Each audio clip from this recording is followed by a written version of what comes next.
A mechanic walked into a financial planner's office in Cincinnati. Mid-50s, grease-stained boots, drove a Honda with 214,000 miles on it. He slid a folder across the desk. Inside, $2.3 million. The planner had clients who were surgeons, attorneys, senior VPs. None of them had this much. So, what was different about a mechanic making $112,000 a year? Not his income, not some lucky investment. It was one calculation he did early in his marriage. He added up every small, normal weekly expense, multiplied by 52, then multiplied by his remaining working years. The number changed everything. I'm going to show you that number today, and when you see it, you won't be able to unsee it. But first, let me show you exactly where your money is actually going. Quick favor, hit like and subscribe right now, because by the time we hit number 3 on this list, you're going to want to pause this video and check your bank statement. Seriously, stay with me. 2 people, same state, similar paychecks. Watch what happens. Danielle, 33, Charlotte, North Carolina, makes $71,500, takes home $4,180 a month. She's not bad with money, pays rent on time, has some savings. But here's her week: 4 lattes, lunch out 3 times, DoorDash twice, a Target run that starts with paper towels and ends at $52, a couple subscriptions she forgot she had, 2 lottery scratch-offs. None of that feels like a problem, right? Add it up. $253 a week, every week. Annualized? $13,156. Now here's the number that should terrify you. Invested over 25 years, $1.3 million. Evaporated, in amounts that felt like nothing. Now meet Marcus, 35, Durham, makes $78,200, only $360 more per month than Danielle. That's not what separates them. What separates them is one night in a Chili's. Friends canceled. He'd already ordered. Sitting alone with a $15 burger, $1,100 in savings, and $11,400 in credit card debt. He went home that night and did something he'd never done. Pulled 3 months of bank statements, highlighted every purchase under $20. The total? $4,387 on things he couldn't even name. That moment broke something in him, and he rebuilt it. French press coffee, $5 a week. Meal prepped lunches, $14. A grocery list he never shops without. 2 subscriptions. Total, Marcus's weekly spending now? $73. The gap between him and Danielle? $9,360 a year. 7 years later, Marcus has $147,000 invested. Projected at 55, over $1.2 million. Same state, similar salary. The difference was made entirely in the moments that felt too small to matter. But here's what nobody tells you about why this keeps happening. Picture your bank account as a bathtub. You keep turning the faucet, your paycheck pours in, but the tub never fills. Why? Because nobody's looking at the drain. That drain has a name. I call it the drip.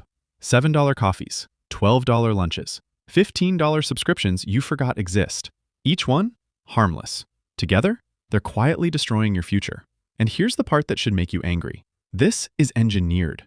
Companies hire psychologists to make these purchases feel painless.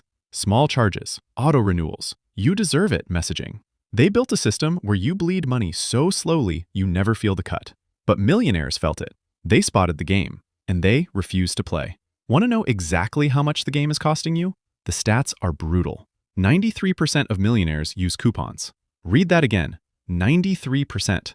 Not because they need to, because they refuse to pay more than something is worth. Ever. The average American spends $18,000 a year on non-essentials. That same money invested for 25 years? $1.2 million. You're not one raise away from being rich. You're one spending audit away. Here's one that'll mess with your head. 84% of millionaires drive used cars. Most never spent over $35,000 on a vehicle. Meanwhile, your neighbor with the new BMW probably has a negative net worth. Americans waste $133 a month on forgotten subscriptions. When asked to guess, they said $80. The real number was over $200. Companies are literally banking on you not paying attention. And the biggest mythbuster of all? 84% of millionaires are completely self-made. No inheritance, no trust fund, no head start. Just thousands of tiny decisions, made differently, over decades. Now, here's the framework they actually use. And step 5 is the one that changes everything. Millionaires don't have more willpower than you. They have a better filter. I call it the millionaire filter. 7 steps. Step 1. Stop paying the convenience tax. Same bottle of water, 25 cents at the grocery store, $2.50 at the gas station. You're not paying for water, you're paying for not planning ahead. Millionaires plan ahead. Step 2. Kill your ghost payments. Every 90 days, pull up your statement. Every subscription you haven't used in 30 days, cancel it. Not tomorrow, right now. That "I might need it someday" thinking costs you $1,500 a year. But here's where most people get stuck. Step 3. Escape the status trap. Two people walk into a room. Person A, designer clothes, leased BMW, newest phone. Net worth? Negative $12,000. Person B, Target shirt, paid off Honda, 2-year-old phone. Net worth? $1.4 million. Who looks richer? Person A. Who is richer? Not even close. Before any purchase, millionaires ask one question. Am I buying this for my life or for someone else's opinion? Brutal, but life-changing. Step 4. Plug the daily drip. $5 a day on coffee, $12 on lunch, $3 on snacks. That's $7,300 a year. Invested for 30 years? $897,000. Almost $1 million. From coffee and chips. Every $5 purchase is a vote. Comfort now or freedom later. Millionaires just vote differently. Now, here's the step nobody talks about, and it's the reason most people fail even when they know better. Step 5. Address the emotion, not the purchase. You don't buy the latte. You buy the comfort break from a stressful morning. You don't order DoorDash. You buy relief from decision fatigue at 7 p.m. If you cut the spending without replacing the feeling, you'll just redirect it somewhere else. It's like plugging one hole in a boat while 3 new ones open. Millionaires don't have more discipline. They found cheaper suppliers for the same emotions. Morning ritual at home instead of Starbucks. Sunday meal prep instead of nightly delivery decisions. The feeling stays, the cost disappears. Step 6. Build a 72-hour wall. Any non-essential purchase? Wait 72 hours. That's it. You don't say no, you say not yet. Impulse buying runs on a dopamine spike that lasts about 30 minutes. Retailers know this. That's why there's candy at checkout and countdown timers online. After 72 hours, either you forgot about it, proof you didn't need it, or you still want it and you buy it guilt-free. This one rule eliminates up to 70% of impulse spending. Step 7. Audit your money monthly. 15 minutes, once a month. Review every transaction. Ask one question. Which of these would I skip without missing them at all? That answer? That's where your future wealth is hiding. Now, here's why this matters more than you think. Every dollar is a worker. Spend it, that worker leaves forever. Invest it, that worker brings back friends. Then those friends bring friends. That's compounding, your money making money. Then that new money making even more money without you doing anything. Cut $60 a week from spending you won't even remember. Invest it. 10 years, $47,000. 20 years, $141,000. 30 years, $298,000.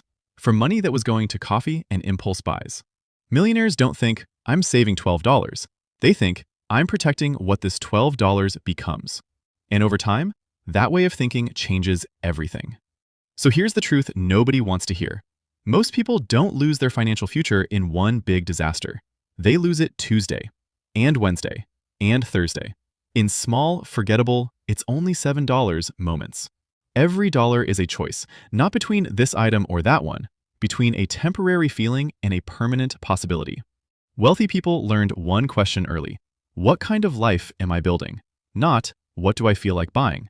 2 questions, completely different futures. So tonight, pull up your bank statement. Find the purchases you don't even remember making. Count them. That's not wasted money.